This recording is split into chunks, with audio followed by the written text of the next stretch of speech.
A gente segue agora conversando com o nosso analista internacional Manuel Furriela. Professor, seja sempre muito bem-vindo. Bom dia para o senhor. Dia histórico, quero sua interpretação sobre esse discurso de Donald Trump em Israel. Como que o senhor avalia tudo isso? Discurso positivo, forte do presidente? Bom dia, sim, muito positivo.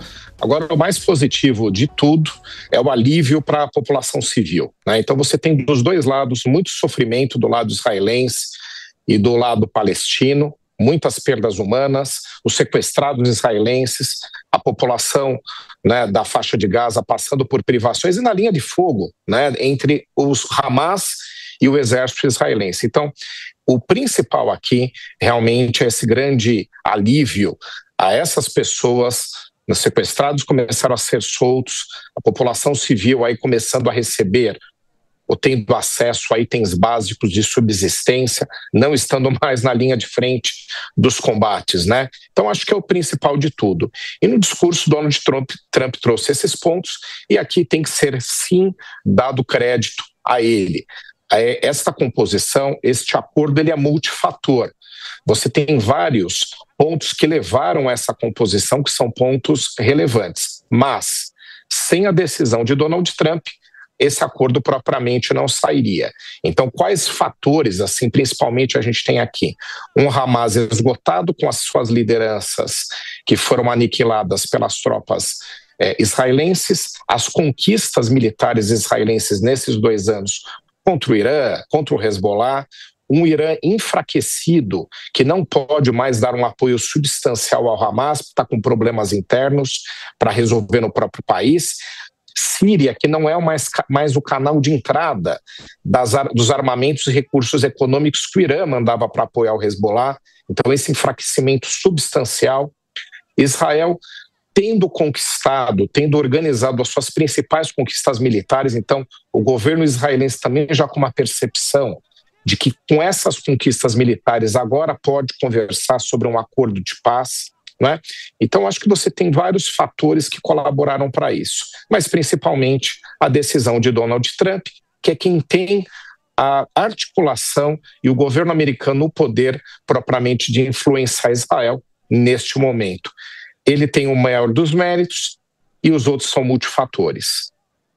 Exatamente, né, professor? Claro que o mundo comemora essa decisão, foi um episódio histórico, infelizmente, esse ataque, né, terrorista que matou praticamente 1.500 pessoas nesse ataque de 7 de outubro de 2023, que tivemos toda essa reação para chegarmos nesse momento, como o senhor disse, né? A participação dele foi direta, ele chegou até a avançar em relação a decisões de Benjamin Netanyahu, porque sabe que agora a sua situação política fica mais difícil com a resolução desses problemas, né? Interessava mais estender o conflito, né? E como é que o senhor avalia a ideia agora? Como é que vai se concretizar essa reconstrução? Quem vai bancar? E também essa retirada israelense ali da faixa de Gaza? Bom, o acordo ele foi construído em várias etapas. A primeira delas já está sendo cumprida. Israel vai começar a libertar presos palestinos. O Hamas já libertou os sequestrados, vai começar a entregar os corpos. O Israel já começou a recuar com as suas tropas ainda dentro da faixa de Gaza. Então, essa primeira etapa, ela está sendo cumprida a contento. As outras são muito mais desafiadoras. O que a gente tem pendente? O Hamas entregar o governo da faixa de Gaza, afirmou que fará isso. Isso é importantíssimo, porque às vezes a gente fica com uma percepção equivocada que o Hamas representa todos os palestinos. Não representa. Os palestinos representam um povo pacífico que quer se reorganizar também para a continuidade da sua vida cotidiana e uma vida próspera. Essa é a agenda. Tanto é que vários grupos pacifistas representam os palestinos e a maior parte deles governa a Cisjordânia, que é um outro território. Então, há sim um grupo que pode assumir o governo da faixa de Gaza de uma forma pacifista, tecnocrática e para conduzir a reconstrução. Então, esse é um ponto. O Hamas também tem que entregar seus armamentos, né, porque, inclusive, caso não faça isso, continuam aí os receios a respeito de um ataque terrorista, não das dimensões que aconteceu, porque ali houve uma questão realmente que o Hamas estava extremamente armado por ter sido apoiado pelo Irã. Agora o cenário é completamente diferente, mas ainda é uma capacidade não de ataque substancial, mas de ataques terroristas indesejáveis. Então, essa etapa é muito desafiadora, mas ela é determinante para que haja uma pacificação na região. Não há como você ter um grupo terrorista governando um território e dizendo que não aceita a existência de Israel e querendo sua destruição. É uma agenda que não colabora com nada com o cenário, aliás, pelo contrário, só mantém o sofrimento de todos os lados. Então, essa saída já prometida é uma etapa que a gente aguarda o cumprimento, é muito importante. E aí, na sequência, tem que haver uma decisão internacional.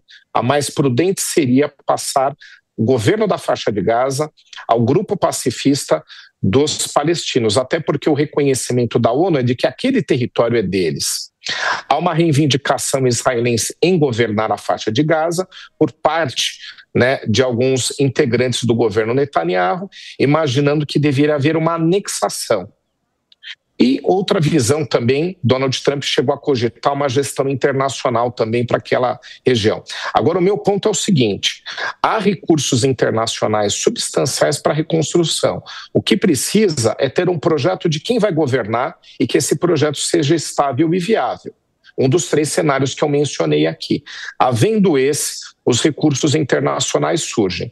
Você tem tantos recursos multilaterais, Banco Mundial, por exemplo, que tem recursos suficientes para esse projeto, como aquele utilizando recursos norte-americanos e europeus que também podem proceder a esse projeto. Por último, eu acho improvável que Israel anexe o território e conduza, e Israel também tem condições financeiras de seguir nesse intento. Então, meu ponto é, recursos existem, tem que ser decidido qual dos 3 projetos é que vão ser executados na região, tomara que propriamente seja para os palestinos. Fica essa dúvida, sobre quem vai financiar essa reconstrução em Gaza. Agora, professor, o senhor mencionou a ONU, o Eliseu Caetano trouxe para a gente também, que fica muito essa dúvida, Qual que é o papel da ONU neste momento? A ONU tem perdido força, já que Donald Trump precisou entrar nesse conflito, intermediar e conseguir resolver? Como que fica a ONU nessa história? A ONU, depois do final ali dos anos 90, ela perdeu muito protagonismo internacional, seja porque o seu papel por muitos anos foi ali de dirimir disputas entre as 2 grandes potências, União Soviética e Estados Unidos. Essa questão não existe mais, essa agenda não existe mais. E depois, como os Estados Unidos se tornaram onipresentes como potência no mesmo momento, começaram a seguir sua própria agenda sem passar pela ONU. Então ela vive um momento de desprestígio internacional. Eu digo, infelizmente, que é óbvio que seria mais prudente o mundo todo se organizando via ONU do que propriamente um país sozinho ter que fazer isso. É importante que tenha acontecido, a gente celebra que o governo Trump tenha seguido essa agenda, que haja essa pacificação, isso é relevante, os Estados Unidos tiveram esse papel. Mas muito mais importante seria ter sido organizado pela ONU, mas ela não tem mais esse poder de articulação para seguir essa agenda por conta do desprestígio e das suas crises internas. Então o papel dela será secundário neste momento. Quando muito, vai apoiar com auxílio humanitário os palestinos, mas também de forma residual, já que outras potências têm seguido essa agenda, principalmente a União Europeia. Deixa eu agradecer ao professor Manuel Furriela. Professor, a gente com certeza te espera na fase 2, fase 3 desse conflito, que há muito ainda a ser discutido aqui nos próximos dias e próximos meses. Professor, sempre muito bem-vindo aqui. Muito obrigada pela participação no Jornal da Manhã. Até a próxima. Uma ótima semana a todos. Até.